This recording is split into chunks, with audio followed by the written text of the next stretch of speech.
Ladies and gentlemen, back again. Another episode of the Brian Moreno Show. A big day in Los Angeles for a lot of reasons. It's a beautiful day, 90-degree weather, clear skies. And what had happened? What has just happened, Brian? I believe the Lakers are world champions! Woo! World champion Los Angeles Lakers. Once again, 17 titles in Los Angeles. We're now tied with Boston. We hate you, Boston. Oh, this is the greatest sports franchise city in the world, undeniably so, LeBron James. Dodgers game tonight. We have Courtney Scheurman back in the studio. How you doing, Courtney? I'm good. Excited about last night. Yes, and the music. And if you're wondering what the music is about, this... Yeah, we have new opening music. What is this? This is a very special day here in studio. Ladies and gentlemen, I am proud to introduce the one, the only, Ori Spado. Hi, Thank Brian. you for joining us. My pleasure, Brian. Courtney, Brian. Hello, sir. Two Brian. Yes, sir. Ori Spado, author of the book Accidental Gangster, putting it up on your screen right now, ladies and gentlemen. Accidental Gangster. I have to say, it was one, like, I'm only into chapter 30 right now. I started it last night. You read 30 chapters in one night? Audio book. Audio. I listened to 30 chapters, and I have to say, in his defense and Ori's defense, they are gripping chapters. It takes you on a journey. This man's life we're going to get into is one of, I would say, blessed. I would say it's different. But I would also say it was a life of of beauty. Like you have done and created things that the intestinal fortitude that it takes to live the life that you have, you should be commended because you, I believe in this world, no matter what profession you decide to go down, there's points where you have to decide: are you going to stay true to who you are? Are you going to sell out? Like, are you going to cross that line that you can't ever get back from? Never. And from your book, I have to say, Ori, you have not only crossed that line, you've raised a family, you have done absolutely amazing things, and I applaud you. The Brian Moreno Show, look, how many years in prison did you do, Ori? Let's start, because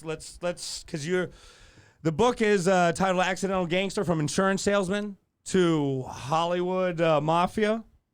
Hollywood mob boss. Hollywood mob boss. Now that's a moniker that you don't seem to take in too highly, because technically you weren't a mafia boss. Correct. You, how do you describe yourself? When someone's like, tell me, like, who are you in a couple sentences? I'm a renegade. Oh, beautiful. In one word. How about that? Yeah, I love it. I love it because let's tell the audience, for those who haven't, and without giving away too much in the book, you really did start a life in a world. You started your own. Now, tell me about the first business you started, because I had a hard time understanding what the polyurethane or Polyglycol. Polyglycol. What is polyglycol? Polyglycol is a sealant for the car, guaranteed. It was invented by a guy named Walter Fifeson out of Scarsdale, New York. Back in the days, if you read the automotive news or newspapers, he always had the full page. If you saw his advertisement, you'd think he owned a high-rise building in New York City. He operated from his home in Scarsdale, New York. So you were always attracted, like the marketing is what got you. You're like, this guy's got something going on. I want to get a piece. Here's what happened. The vice president of the insurance company I was dealing with told me, you should get involved in this, because I already had all the dealers from the Tappan Zee Bridge to Niagara Falls.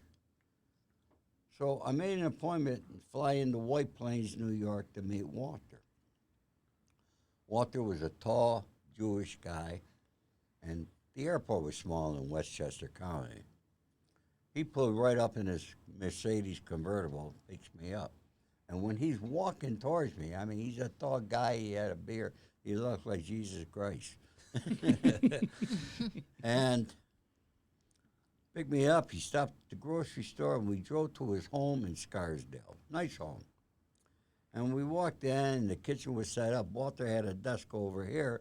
His wife, Gloria, had a desk over here. Gloria's on the phone, and now Gloria is the one who's giving me the pitch. Walter is on the phone over there, like he's talking to somebody. Now this is a very good. This is a one of a kind story. Yes, So, you're getting hustled. so now Walter hangs up and he says, "Hey, kid," he said, "You know who that was?" He says, and he gave me the name of the guy that I recognized. The name had a big electronic firm for the automobile industry out of New Jersey. He said he just signed up. He's going to be a distributor too. I says, good. Well, they pitched me. They drove me back to my hotel, the Warwick in New York. And the first call I made when I got there was the guy in New Jersey. I says, do you just become a distributor for Polyglycol? He says, Ori, I don't know. What's Polyglycol? I said, did you have a phone call with Walter Fison? He said, Ori, I don't know no Walter Fison. I had no phone call with him. And I just smirked. I said, okay, thank you. And I thought about it. I said, this guy's got the balls to try to bullshit me. He's got to be freaking good. Now that in your mind, that was the first. Was that the first time anyone really tried to hustle you and impressed you with their hustle? Because that was an influential moment in your life. Well, you know, that was an influential moment. People are always trying to hustle. Let's face it, everybody's a hustler. I don't care what business you're in. Mm-hmm. You know, I mean, I got young girls that are trying to hustle me because they think I got a magic wand in Hollywood to get them in a movie. You know, I don't play that game. You know what I mean? Now, why haven't you had? Have you tried writing a movie about your life? That's in the process. Is it? I'm sure this book sparked a lot of interest. Now, when was this book written? When did you sit down and write it with your writing partner? My writing partner came on late. I wrote the book, and he edited it. His name is Dennis Griffin. In relation to Eddie? Dennis and I, it's in the book. It's a very interesting story how we hooked up again after all those years. Well, this was, I would say, and we might touch on it a little bit. I'll leave some to the audience, but I believe, and I'm curious what your thoughts are, but I think certain people's lives are, I don't know if it's touched from whatever you want to believe in. You can call it God. You can call it luck, fate, intuition. But luck is nothing more than preparation meeting opportunity. And there's a lot of things that happen in your life that I don't believe in the word coincidence. So they put you in the right place at the right time. Well, no, you weren't just in the right place at the right time. You were fortunate in ways that some people could live 10 lifetimes and never get. And it seemed to be a theme that happened throughout your life. To live through what I've been doing, first of all, I'm a very blessed man. But I lived through what I lived through, and I'm here to discuss it. Number one, I never informed against anybody. Which is amazing. You kept one of the principles that I feel like is lost, and that's one of the reasons that the FBI was able to break down the American mafia. I had a discussion about this with a friend of mine the other day. He happened, this guy did 27 years. Actually, I just had Courtney say hello to him. But he's on Instagram and so forth, and he sees everybody that posts on mine. And what was it? A week ago, last Sunday, before I went to bed, I checked my Instagram, and a particular individual wrote me on there and explained to me who he was. I knew the name, the last name, you know, and the first name, But, there's so many people with fake accounts, you don't know who really who. And so I said, yeah, now I know who you are, and I wrote a little something back to him. I shut my phone off, went to bed. I get up the next morning, my fucking phone's ringing. I'm getting text messages. I mean, somebody in prison saw that or heard about that guy was reaching out for me. And people calling me from New York. Wow. And says, Ori, don't do nothing with him. Ori, you have a stellar reputation. If you do anything with him, you're going to hurt your reputation. Wow. So still, even to this day, your connections with the mafia and the way people look out for you and rats and, well, not even just rats, for I would say nefarious individuals who have maybe different motivations. You still have, wow, that speaks to you and your reputation and your long-standing ability to stay, keep your mouth shut. That's why I'm here. That's why I'm alive.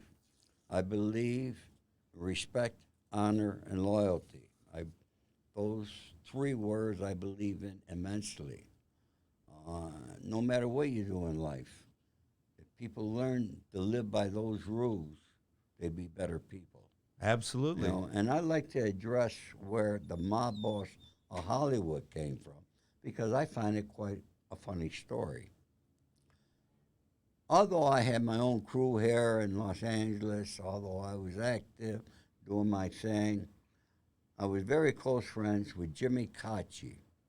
Jimmy Cacci was like the Sonny Franchise of the West Coast. You never hear about Jimmy. He's originally from Buffalo, New York. Jimmy and I were like brothers. Those are the best gangsters, right? The ones you don't hear about. Yeah, and Jimmy was the underboss of Los Angeles. And there was I won't mention who the boss was. He's now dead. You could Google it and figure out who it was. Wow. But when Jimmy's brother, Bobby Milano, who was married to Keely Smith, passed away, they had a one-day service in Cathedral City.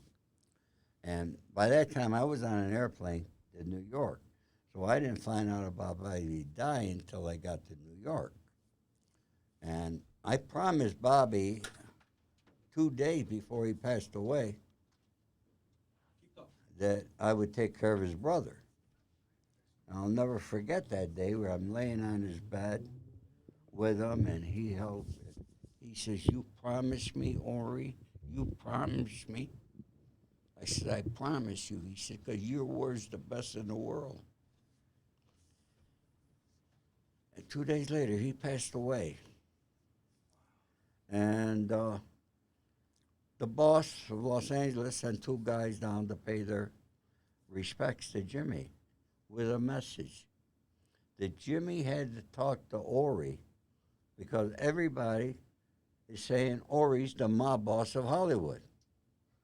Now, you got to imagine, I'm a New York guy.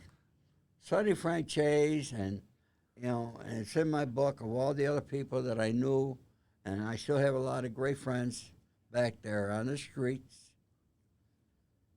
Although I want nothing more to do with the life, I'm happy to have these people as friends because they're good people. They got integrity, they got honor and respect. But can you imagine the low esteem of the boss of this city that we're in that's got to ask Jimmy, you got to talk to Ori because everybody thinks he's the mob boss of Hollywood. Now, That's the first time. this was kind of a cross that you had to bear because you got attention from the FBI because of it. I'm sure you got attention. How many hitmen do you think have been contracted out for you? At least 3? None. Oh. None. None? None. You never got, close at Too least big. 3 times? Hitman? Yeah. Never been a contract. There was one contract on my life, but that was erased quickly. Yeah, you got the debt paid, right? Well, because it was a mistake. Should not have happened. Happened with Sonny Franchise.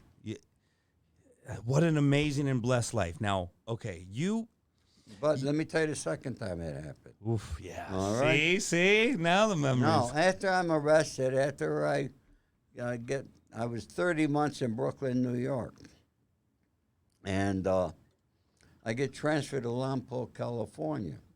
When we got off the bus at Lompoc from Victorville, where I spent a month in Victorville, if you drive past that prison, that's enough to make anybody piss their pants. I got a speeding ticket there. I had to Yeah? go back to court. Yep.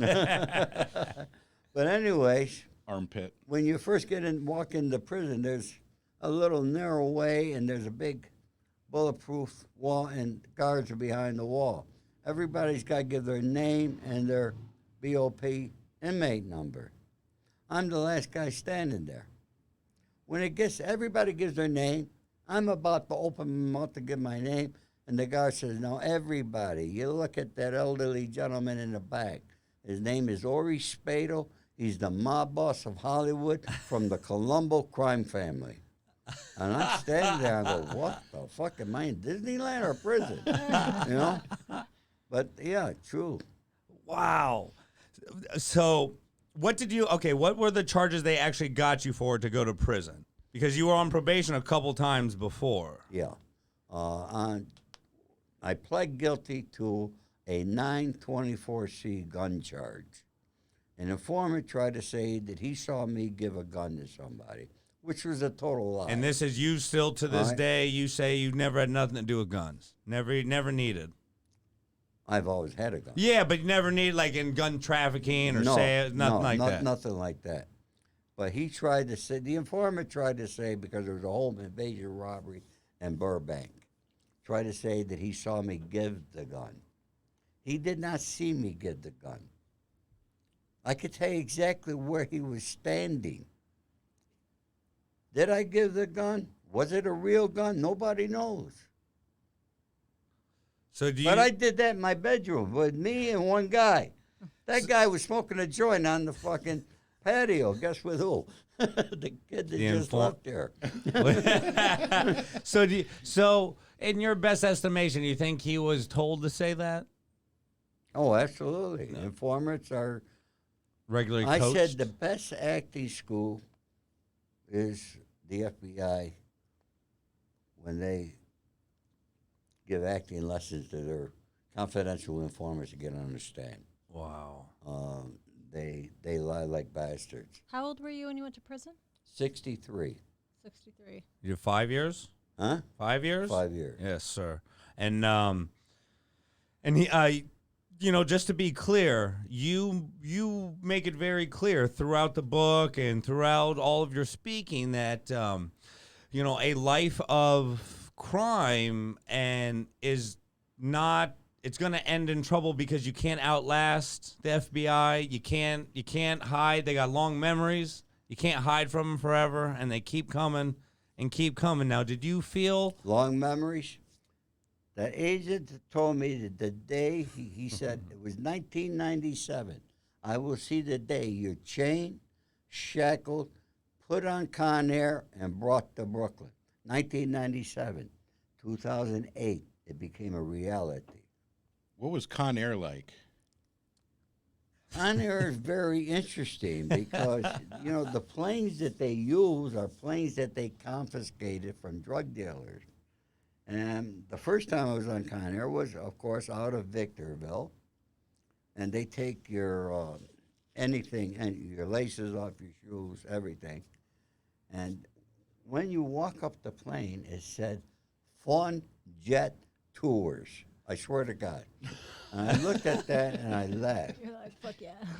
Now, if you got to go to the bathroom when you're on that plane, you're in deep shit. All right? They only allow you to pee. You can't do nothing else. And they put the inmates one seat apart from the others. It's by the U.S. Marshal. The marshals are really good. They're good guys, I got to say. But they're all around the plane with the guns waiting in case something happens. They're all on the plane. The doors are off the bathroom, so if you got to pee, the marshal's right there watching you. But I'll never forget the first time on Con Air.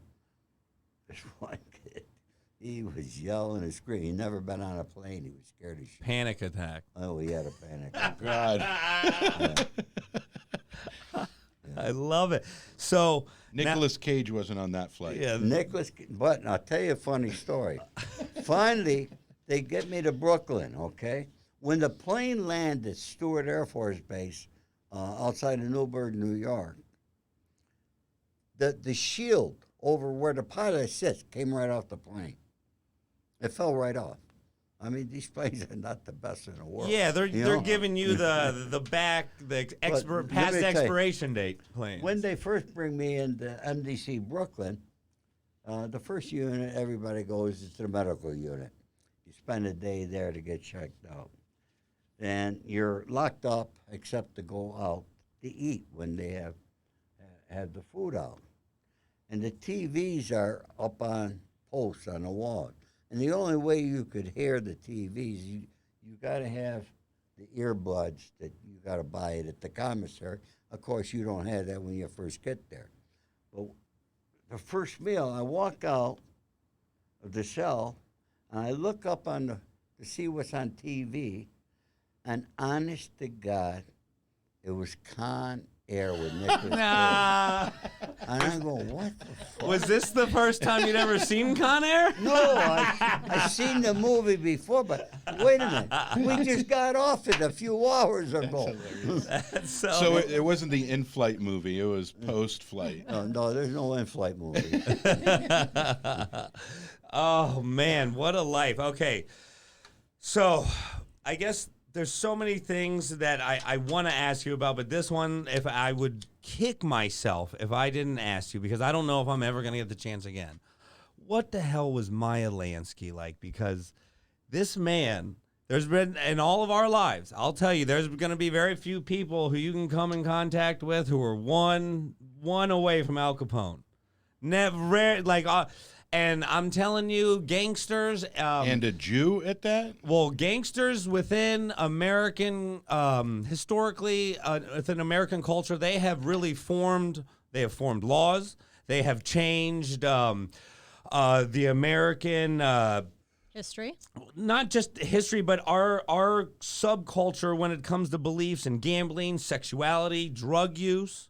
Things like that. It has been amazing. And a guy like Meyer Lanski not only changed sports and gambling, Meyer Lanski did, he was able to allegedly fix a World Series. And I think that is, like I say, incredible. What was the man like? Highly intelligent, quiet. When I first met him, I was with another guy, but he didn't talk much with the other guy around. So he and we began the procedure every night that he was in town. He had the suite above me at the Warwick on 54th and 6th in New York. And he and I would walk with his dog when he took his dog for a walk every night. And we would talk then. Very intelligent. We talked about Brandeis University, United Jewish Appeal, which were a couple organizations I used to donate heavily to when I had my insurance agency. Okay. So good listener, smart man. And how old was he when you knew him? Shit. You got to remember, he happened to be there. Was it a coincidence that they were just beginning gambling in Atlantic City? Well, I don't believe in coincidence. I told you that, sir. I think. Now, see, now there's kind of an ethos when it comes to the American mafia against gambling. And I'm curious what your thought, or against drug use. And it's more towards, it would be, I would say, the gray area of the laws.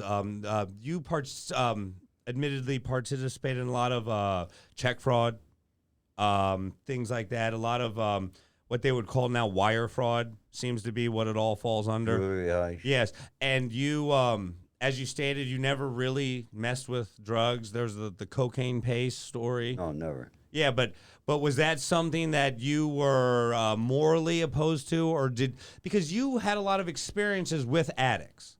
You know, I believe Rosemary, right? Not Rosemary. Deborah. Deborah had some issues, and I think the difference between a recreational user and an addict, sometimes the line is so fine, and when someone crosses that line into addict, they change, they do things and say things and become a person that they never were. Were you opposed to like any type of drug trafficking or drug because of your experience with addicts, or was it a moral thing, or what are your thoughts? I was not opposed to it. I actually did cocaine myself. I tried it. No judgment. I'm just like curious because you seem to be, from what I have learned from you, from your book, like obviously it's very crafted, what people know about you, but you seem to be one who can control themselves. And I pride myself in the ability to know when the party's over, when it's time to do work, when you got to, get your head on straight. Go to work. Yeah, and you seem to be like a man, when to go to work, and when it's time to not work. Absolutely. So you just, a lot of your friends, I'm sure you had throughout your life, you had a lot of opportunity to sell drugs and copious amounts of drugs. Or I did sell marijuana. Now large amounts or Dimebag Jimmy? 450 pounds every 2 weeks. That's what I'm He talking probably about. knows Dimebag Jimmy. Yeah, 450 pounds. Had a pilot out of Arizona, flew him in. We had several different airports in New York, small airports, and he'd fly him in. The plane would come in. I'd have my guy from New York with his truck or whatever he had, SUV, ready, and pilot would land, go into the vehicle, had it brought to a home on Ocean Park in Brooklyn, and the longest I'd be around it would be maybe 5 to 7 minutes, and I'd have my different guys. You get 50 pounds, 100, depending on the line of credit I gave the guy. And how old were you at this age? Like, what was... This was last month. It could have been. I was thinking about it last month. I'm going to tell you, the money was good. I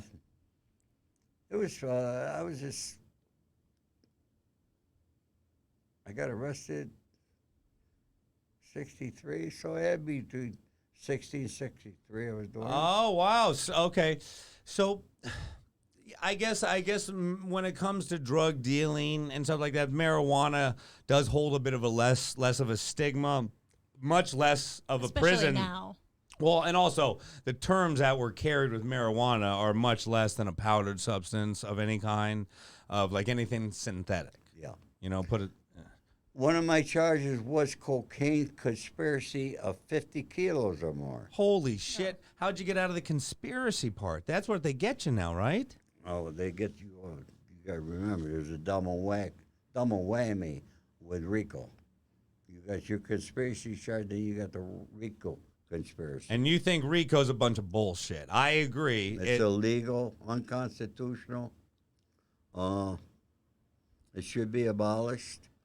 Will it get abolished? I doubt it. They're starting to use it in other facets of different industries and so forth. Richard Nixon is the one who signed it into law as a weapon to get rid of drugs. Obviously, Richard Nixon was wrong. It has not helped. But what the RICO law did, it gave the U.S. Attorney and law enforcement the ability to lie and get away with it. Now, for those of you who don't know, RICO is basically... Racketeering, influence, corrupt organization. Which is basically a bunch of adjectives that allow them to reach far beyond what would constitutionally technically be allowed. Right. Which is it's a gray area, but they have gotten so many people, and if they don't get your RICO, the IRS tries to come after you. Oh, that's happened to me too. Oh. I assure you, though, IRS and I have had a sordid relationship, sir. I agree. Now, okay, this is something that I really like. When I was listening to your book and kind of trying to parse it out, this is something that kept coming to mind. It's a theme that the world was so different when you were coming up, when you were hustling, doing whatever you could to make ends meet, to keep the women in your life happy, to keep yourself comfortable, to keep food, in your belly. The world is just so much different. The way the FBI investigates, the way forensic analysis is done, whether it be accounting, forensic accounting, whether it be tracking your IP. Now, because of the way the world has changed because of COVID, there's going to be a lot of unemployment. And there's going to be a lot of desperate people. And you know as well as I, when people get desperate, they start to think of schemes. You see that right now. It's already happening. Yes. And it's going to get worse. Exactly. What happened last night after the Laker game was deplorable. Downtown? All right. Are you Happens talking about every time, yeah. Downtown. Now, hold on. Are you a Lakers fan? Yeah, of course. Just okay. I'm sure you've been on the floor. I'm sure a guy like No. you. No? If there's one thing I would like to do in my life is help be next to you when the Lakers come back on the floor. I hope to know you I'll try to make that happen, sir. Make that happen. Hey, he would did like- for me. He I took love me to be 2 years there. ago. He's a man of his word. I am. Yes, on the floor for when Cleveland lost to Golden State. We went to Cleveland, had to go do it because much cheaper. LeBron's last game. LeBron's last game in Cleveland. We You were know, there. I'm going to tell you, the last sports, no way, I take it back. I was at a baseball game with a partner of mine who was a former vice president of Universal. He and Anthony went to a baseball game, the Dodgers.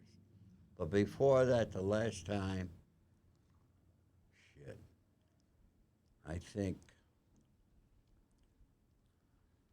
it was the Cleveland Browns versus the New York Giants, and I was in Cleveland with my wife, a couple other couples, and you would think that I'm going to go for the Giants, but the Cleveland Browns was my team. Wow. And that's when, who the hell was playing? What's his name? Would that have been Testaverde? Or See, or not OJ not Testaverde. no, before OJ. Bernie Kosar. No. Great guesses, though. Man. More Jawowski. No, that was before Favre. Yeah, I don't know.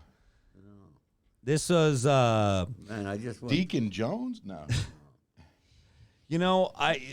but I don't want to get too far off the subject. I want to get back to it because we touched on it. The world is changing, and people are going to there are going to be a lot more scams that come out. You know how there's a part in your book where you talk about how the Nigerians were the best at the fake check scam. Yeah. The Nigerians were the best. Well, someone is going to come up with new scams now. Oh, the new scams now? Forget about Well, what it. have you heard of anything new that it makes you shake your head? I have a very intelligent, beautiful, lovely lady that I'm very close friends with. And she is going through pure hell right now because somebody's got a hold of her Social Security number and is in the banks. They've taken $10,000 out of one account. They're trying to go in other accounts. Do they know how they got her? They still don't know. Oh. They think it's from Google. Oh, God. Because you know how we save everything on Google? Somehow they got. They're getting into that. Who knows?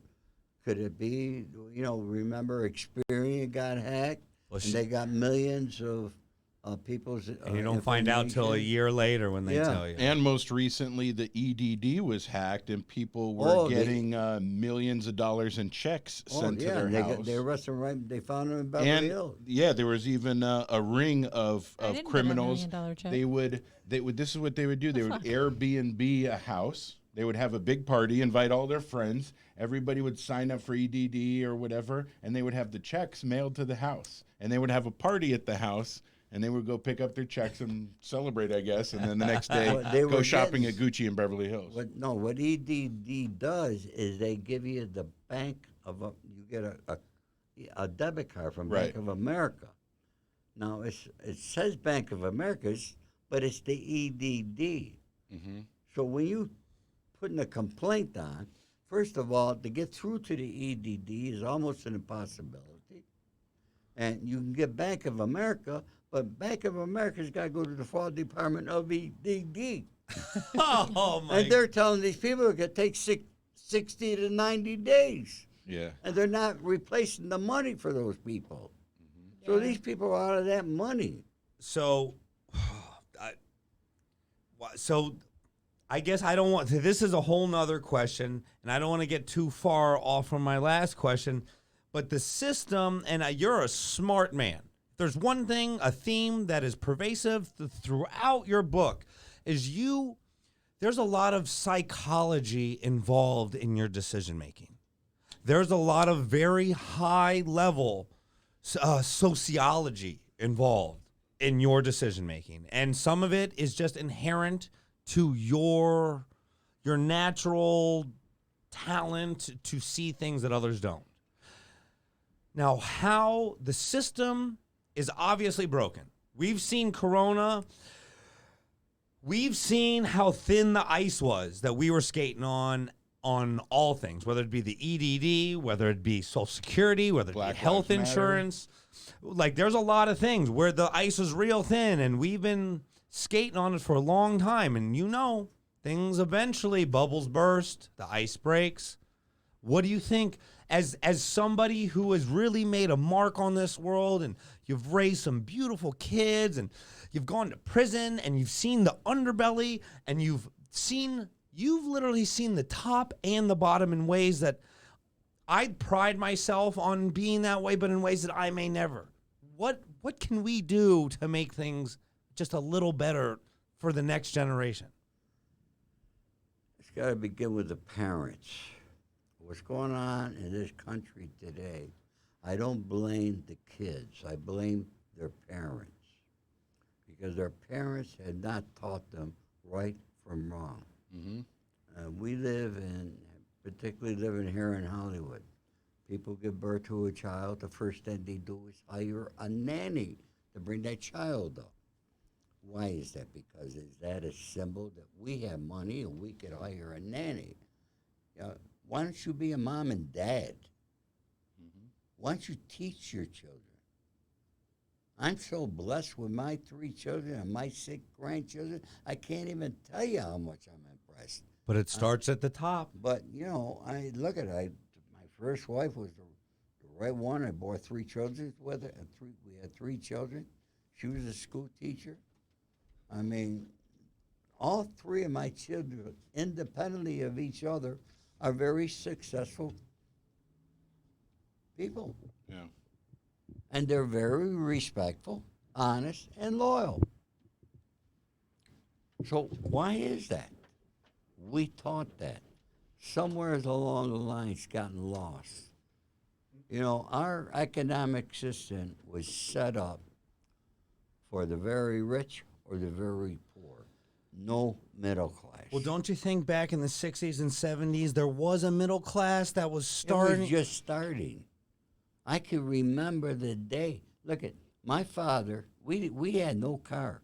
My father got his first car, 1955, a Buick Special. And I can remember going into their bedroom, and they had a little box inside of my mother's cedar chest. And they were counting their war bonds. They paid $2,300. They didn't finance the car. They paid for it. I'm talking about a father that made $35 a week that brought up 6 children. They paid for the car. We had dinner every night as a family. You don't see that happening today. So in some ways, COVID might be good because it reinstills some family time. I think, I hope, but on the same note, you are an extremely unique individual. And I got to tell you, my father and I had a real tumultuous relationship. He taught me how not to be. You and him may have gotten along because there are certain principles that I believe are inherent to both of you. But there's other things about you that are open-minded and, really you're willing to take a chance that is so commendable. You're willing to risk everything. Like there's a there's a time when, oh God, the gunfight, when you thought you were going, when you made the decision that at the airstrip, where you thought if you were going down, you were going down swinging. Right. And look, you're still here, but you make those decisions. Correct. Because you know you live every day with this certain principle that I'm putting it all out there and I'm teaching my kids the best I can. And that's something that it's rare, and that's rarefied air that people, they talk about, but they never are maybe capable of. So how do we instill some of those values when kids just, they need instant gratification from making a post? I mean, granted, you seem extremely savvy when it comes to your Instagram and your Twitter, more savvy than even me in some ways. I tell you, because I hate it. I don't like to be braggadocious. I keep I put the things out there that I think about are appropriate and timely.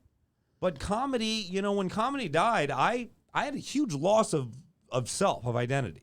And I've done a lot of shit in my day that I'm not proud of, sir. Trust me, to get to where I'm at, I've done a lot that I bet you have. I'm thankful. And I feel honored that I'm sitting with 3 young people that I feel all have honor and integrity, and you're all doing what you need to do at this period of time in your life. And that's something that I firmly believe in. Getting back to how I make my decisions.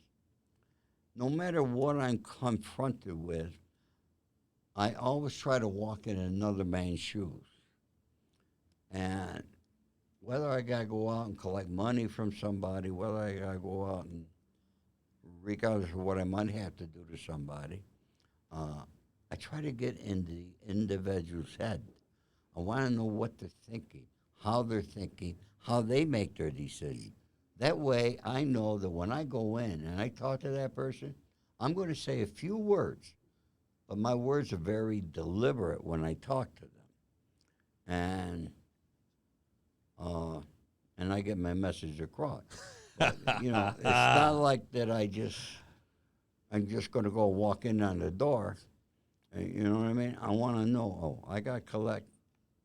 You screw somebody out of $100,000, I got to come and collect it. So now I want to know who you are. This is back to some of the psychology and sociology. Now, you say you never take it. Most disputes can be resolved if you remove ego, greed, and jealousy. Correct. Okay? And I thought about that. I stopped it and replayed it and thought about it quite a few times. That's a lot easier said than done. Well, it's those 3 things that are going to put you in jail, too. Yes, they will. Yes, they will. But you got to remove the greed, jealousy, and ego from other people, not just yourself. Like when you're trying to do a dispute, like you're not going in there with the ego. No, it's my job to convince the people and let them know what they're doing is wrong and that they should do the right thing. And the right thing is usually paying the money. Paying the money and do what they got to do. So standard cut, Vig, for a fixer. What, 10, 20%? Nah. What's the standard cut? That's an agent's fee. That's an agent's fee. What? So what's a fixer? What's a Hollywood fixer? I come to you. I got 200 on the street that this guy can get it. He can get it. What are you taking off 200? You couldn't get that money, correct? Listen to me talk. I'm scared. That money's lost. That money is lost to you. You had no shot of getting that $200,000. Now you come to Ori Spado. Mm-hmm. I'm going to take it. I'm going to get it. If I get it, I get 50%. Wow! I'm no agent. I'm no lawyer. Yeah. Right, you're getting him $100,000 that he thought he lost. You're getting $100,000 back, that which you is never very would have nice. gotten. As a Jew, I would have said 20,000. Huh? You get 10%. You get 10%. Well, I'm keeping the rest. And the question came up because you had a story Hey, where I'm going to tell you. They're lucky they came to me. No. If they went to Sonny Franchise, they would get 10%. Exactly. Wow. Well, I thought 10% was high, but then when you word it that way, half is better than none. Yeah. Sonny Franchise is taking 90%, and he's like, "Here's your 10. Don't talk to me no Yeah. more." Yeah. Woo! So now you're not opposed. There's no moral hazard when it comes to gambling or anything. Like you're into sports yourself, or Absolutely, it should be legal every place. well, the Supreme Court eventually is going to be like Europe. We're going to be able to walk into little places, this and that. Now let me ask you, because you've done some business in states like Florida. What do you think? Is a state like Florida ever going to legalize gambling because they're in cahoots with the Indians and? You know, Florida's a different kind of state. Native Americans. Let's say Native. Native Americans? I think it's definitely going to happen. I wouldn't be surprised if Mar-a-Lago became the first casino. Wow. You heard it here first. That's a hell of a prediction. Yeah. Makes sense. No, it absolutely makes sense. Wow. It's a beautiful place. And so you still card carrying Republican? How'd you know I was? Because I pay the fuck attention. Like you think I come into this unprepared? Well, let me explain my political affiliation. Sure. Well, don't get me wrong. You don't have to. Don't say anything you don't want to. But I'm curious. I'll talk about it. Yeah. Prior to prison, I was a Republican. Okay. All right. In New York, I was a Democrat. When I moved to California, I became a Republican. And that's when California used to be a great state. It became a blue state after Clinton. And look at all the laws. Look at all the bullshit. Look at the taxes, okay? I mean, they're trying to tell me in Beverly Hills, I can't smoke in my apartment. Okay, I won't smoke in my apartment. Then let the city pay my rent. You can't smoke outside your apartment either. I can't smoke outside my apartment. I can't smoke on the patio of my apartment. I smoke. Fuck them. Okay? Yeah. I think they want you to quit smoking. Huh? Yeah, I think Right. they want you to. But that's so a lot of the liberal laws on top of laws is what because overly democratic states seem. The problem that I personally see, and I know I'm making real broad strokes here, is like. They try to make a law to fix a problem, but with the new laws that they create more loopholes and more problems to make it either more expensive or more difficult for new business, for new growth, for ideas to happen. No, they are not doing it. You got to understand. Let's take our... And I'm talking state government. When I say they, I'm talking state government. Yes, state government. Most people do not understand how a law comes into play, how they're written, how the bills are written, who writes those bills, okay? So they might come out and say, we're doing all this here for the people, and they come out with the biggest part of that crime bill. But what you don't see is all the other bills in there, all right, where each politician has a chance to make a few bucks here and there, okay? That's what they do. Let's take the stimulus bill. Oh, man. All right? Oh. Who's holding up that stimulus bill? Who's holding up, Brian? Well, the Democrats are. Huh? The government. Yeah. No. Before you talk to me about my political affiliation or anything before you ask me a I question. don't have no He political... didn't ask you, Brian. No. Understand that the Democrats are actually holding it up. The Democrats are actually the ones really holding it up. And no, you will never really get to that because it's put on the Republicans. But Nancy Pelosi's holding it up. But my dog has a Nancy Pelosi dog chew. Well, I don't know. I saw Trump's tweets. She does. It's tweets the other night. Huh? Nothing. No. The politics gets very divisive, and I don't know if either of these candidates are fit or qualified to be president. I just wonder what I can do to make a difference other than running myself. Like, you know what I'm saying? Because, besides running myself, all I'm doing is running your mouth. Yeah, running my mouth, and as much as I think there are solutions, I think the way all great democracies fall apart because of the same reason. Greed. I'm going to tell you something. I'm in Hollywood. I've been involved in Hollywood.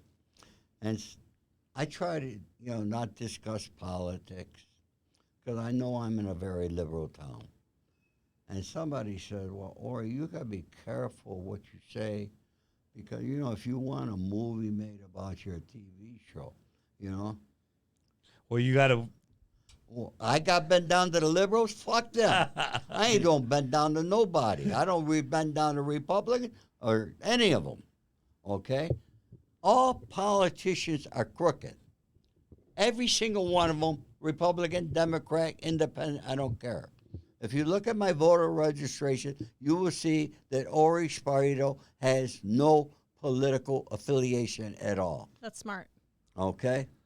Well, I didn't know you could do that, but then I looked at that thing when I got out of prison, and I saw on the right side, because I'm thinking, well, am I going to be independent, which most people try to do, all right, to get Are you away going to from be a Green Party? Huh? What the hell is that? the Green Party? Who knows about that? That's just somebody's going to mess up your election, okay?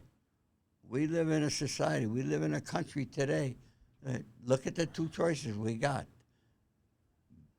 It's bad or worse. I know. Yeah. That's the choice we get. I mean, at this point, you're voting for a party. You're not voting for the person, and that, I mean, I also think that exactly No, what you're saying. I'm voting for the person because of these two people. How could Ori Spado possibly vote for Joe Biden? In 1994, he penned the worst crime bill in history.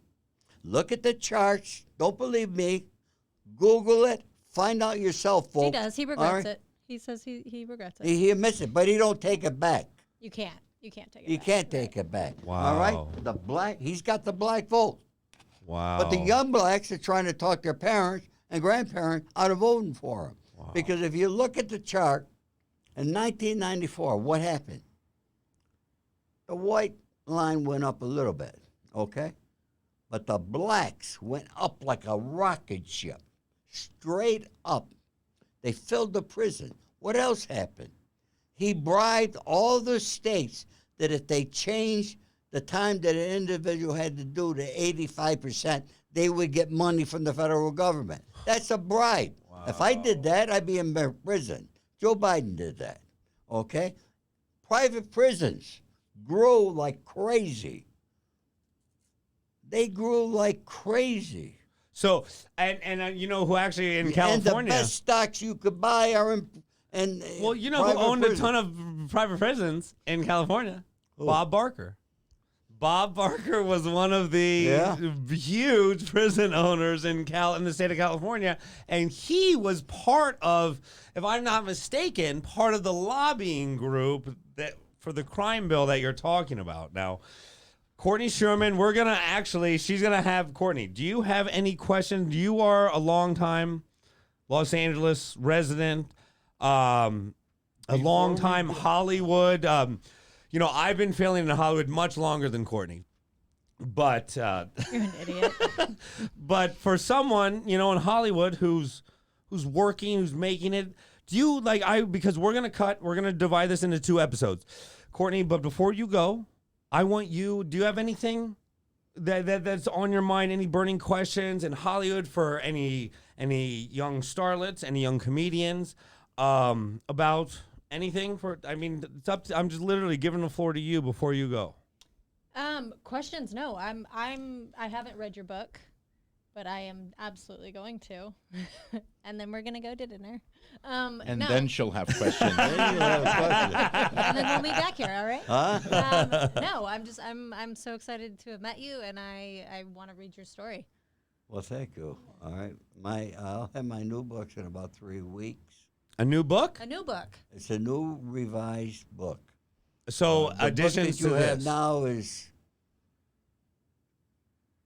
the new book's got about 80 pages more.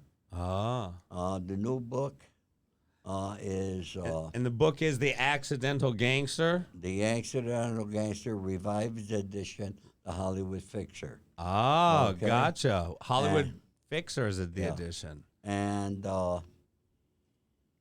there are letters in the back of the book. My publisher said, you should write a letter to these people. So I wrote letters to Sonny Franche, Jimmy Cacci, my dear mate, Joey Pyle out of London. He was my closest. Joey was the boss in London. I met his son right? You met he is a his junior, son, Joey. yeah. That's like he's like my third son. Now, before you He go, calls could me. you tell us, Courtney, the Eddie Griffin story? Oh yes, Eddie Griffin. Eddie Griffin and I became friends at the Four Seasons. And I had a table every night at the Four Seasons. When you walked out the patio from the back door, that was my table. 2 tables combined. And I would have a lot of meetings during that. And Eddie was always there, and Eddie and I bullshit. He's a Mason, you know that, don't you? And we bullshit. And one night, I was with some other people. Eddie came in with a couple of people. And I told her, well, you should give Eddie and his friends a drink.